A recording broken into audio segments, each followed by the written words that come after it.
Bonjour à tous et bienvenue dans Critique Ciné Solo pour traiter du film L'Enlèvement.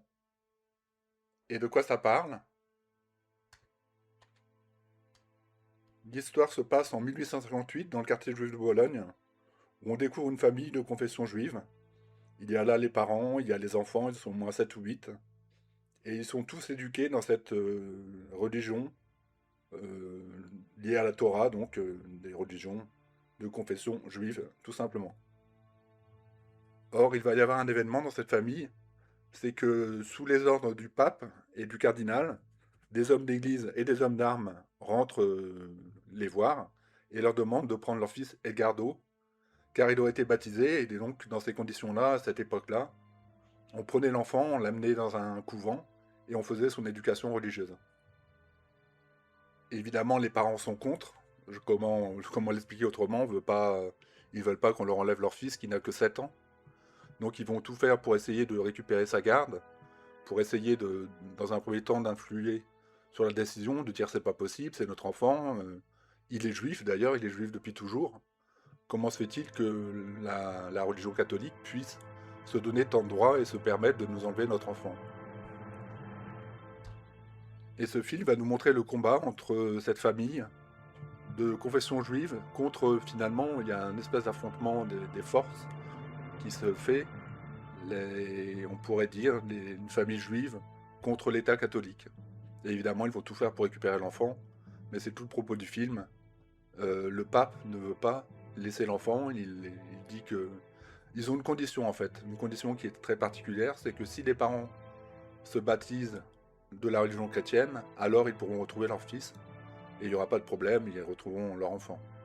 Mais le problème est que la famille est de confession juive et qu'ils ne veulent pas abandonner ce qui pour eux est très important. Et c'est une très bonne surprise que ce film de Marco Bellocchio, c'est un très beau biopic, un très beau film historique. Il y a peu de choses à reprocher, d'ailleurs sur Allociné, il était noté 4,3 sur 5, donc une très bonne note et c'est mérité. C'est un beau film d'histoire, c'est une belle histoire, ça méritait d'être raconté et c'est assez méconnu d'ailleurs.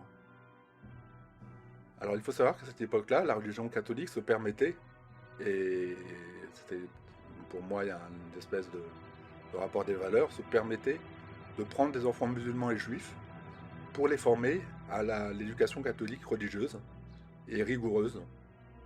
Et il ne faisait fi que ça ne les dérangeait pas d'enlever comme ça une famille, d'enlever un enfant à une famille. Il préférait cela quand l'enfant a été baptisé.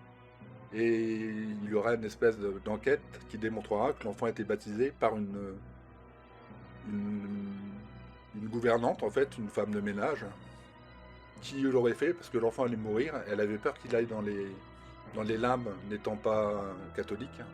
Donc elle l'a baptisé elle-même. Elle a demandé à quelqu'un qui lui a expliqué, voilà, comme ça, comment on faisait, de façon très simple et très primaire. Et elle a baptisé l'enfant. Et ce film démontre que le jeune Edgardo Mortara va être partagé, tiraillé entre ces deux univers. Celui qu'on lui impose par le biais de la religion catholique. Il n'a que 7 ans quand il rentre dans ce qui est une forme de couvent. Et tiraillé avec la religion juive et avec ses parents, tout simplement, qui sont juifs, certes, mais ce sont avant tout ses parents, et qu'il ne pourra pas revoir, il le reverra de façon accessoire, parfois. Il reverra son père, puis sa mère, euh, mais vraiment de façon très sporadique. D'ailleurs, ils déménageront de la ville. On lui avait dit, vous verrez votre enfant quand vous voulez, et il sera dans la ville la plus proche, et en fait, ils prennent une autre ville, celle où habite le pape.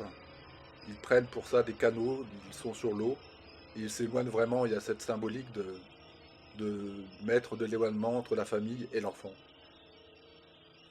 Et ce film, ce bon film, a la particularité d'avoir failli être scénarisé par Steven Spielberg, qui s'était intéressé à l'histoire, et puis finalement il y a eu quelques problèmes au niveau de l'écriture du film, et ça ne s'est pas fait, mais Spielberg était intéressé par ce projet.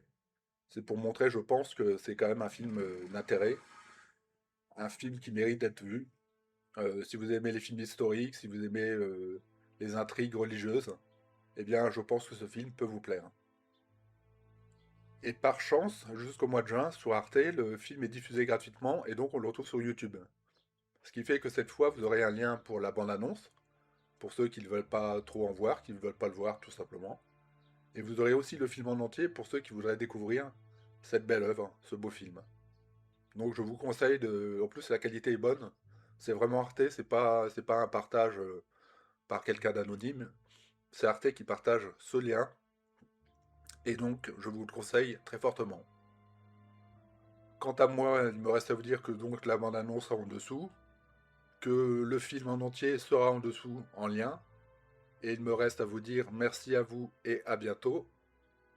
Merci à vous et à bientôt.